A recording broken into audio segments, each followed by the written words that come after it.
When I moved to Canada, I started training at a local gym just to get in shape. I had dabbled in the gym for many years, like being younger. I've always competed in sports, so just like general conditioning and fitness.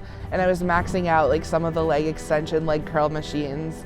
They're like, this is ridiculous. People kept approaching me and being like, you're really strong, you should compete. And I was kind of confused, like compete in what? Here's Canada's Brittany Schlater. I stuck with powerlifting because the community that it brings definitely kept me in it for many years. Obviously we go through the ebbs and flows and you get frustrated and you want to quit sometimes, but you know, your community reminds you of why, and like the ability to go to war with yourself in a different way, challenge your physical strength and your mental strength, and realize how much stronger we are than we realize. I had competed in powerlifting for a couple of years before my first Worlds. I had never come in second or below at any meet ever, but going into 2019 Worlds, I was in a pretty good spot to get second overall, so I got second overall in 2019 Worlds.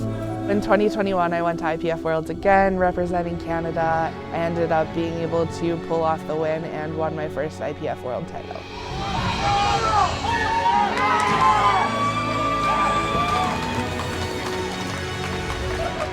Winning IPF Worlds that year didn't really feel like an accomplishment because we were kind of discredited because not everybody who should have been there was there.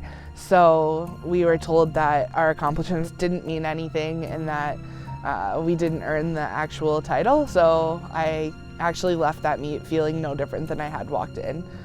There was, I don't know, everything was fine for a couple of months, and then I kind of stumbled upon this Reddit thread that had happened. It was like a natty or not thread, and they had posted pictures from my podium placing from that Worlds. And it was just like hundreds and hundreds and hundreds of comments about how disgusting and repulsive I was and how I don't deserve to live and I'm not even a human and I'm not a woman and I don't deserve anything that had come to me, and just like all these really horrible things. So that night I was super suicidal, and then I kind of talked through everything that was going on with a couple of family members and trying to like figure out where we go from here, because obviously like killing yourself isn't the option, even though it was what felt like my only option at the time.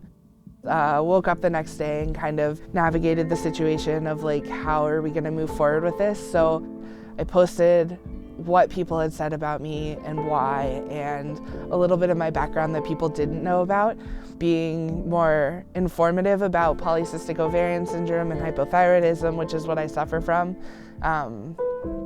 which is why I have like thinning and like hair loss that is often mistaken for taking drugs because it has similar side effects.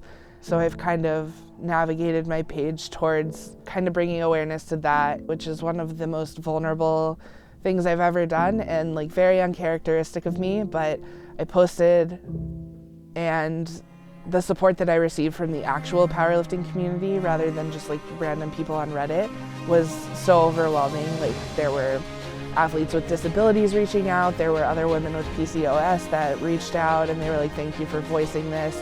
There were people that had absolutely zero ties to me at all that just reached out and they're like, hey, I just want you to know that like what you went through was messed up and like I'm sorry on behalf of these people. So overwhelming. Like I cried for like 3 days reading people's responses, like thousands of people that really showed how much our community does rise up for one another when we're in times of need.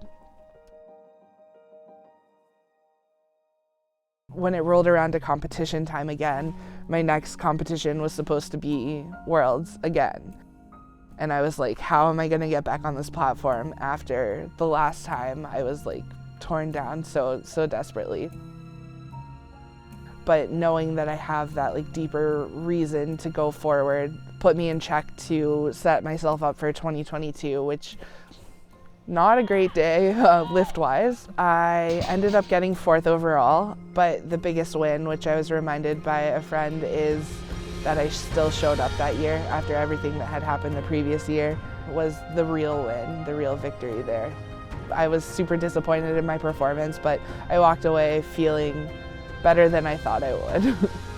I don't think I could have done it without the support of so many people, and people I knew wouldn't judge me for who I am and how I look, and just created a comfortable space to welcome myself back to the platform, which led into the first 6 months of 2023 leading into Worlds. I kind of reached a new peak level of trust with myself. So for the hunt. Here is Brittany Schlater. She was world champion in 21. Definitely a threat for the podium. Oh, wow. She's strong today. Yeah. That was so fast. And she shrugs it off, but she's having the day of her life. So Team Canada trying to estimate how much they should load the bar to extend Sonita and not overextend themselves. So this will be a total world record. Here is Brittany. She's pulling for the win. Gold medal position. With authority, Brittany Schlater seizes the gold medal position. I had no idea I was winning. I had no idea I won. I had absolutely no idea where I was in the standings.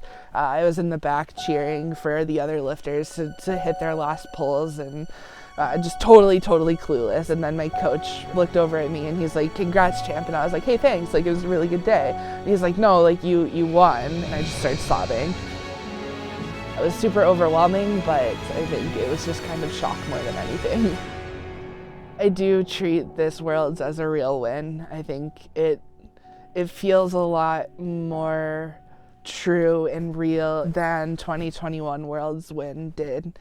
I think it was probably one of the first times in my powerlifting career that I've ever felt pride in an accomplishment. And then I walk in the back and SBD is like, "Hey, do you want to go to Sheffield?" And I start crying again. I was like, we had all just settled down, and now here we are again. So honestly, I'm absolutely terrified for Sheffield. I'm hands down not gonna lie, I'm so scared. Yeah, obviously winning Sheffield is something that I would love to do, and it would be such a huge honor, but on the other side, it's is it gonna be worth it all in the end? Because of the backlash that I would get because of who I am and how I look, so much so that I thought about pulling out of Sheffield because I am afraid to do well because of what the world will say about me.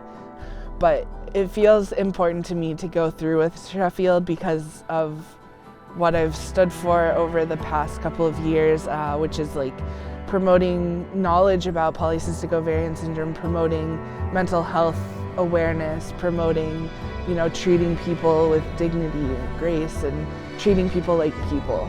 By not competing in Sheffield, it feels like you're letting people shut out a light that could be in this world. But showing up to Sheffield shows that it's okay to be different, it's okay to look different, it's okay to have your struggles, and that we are all so much stronger than we realize.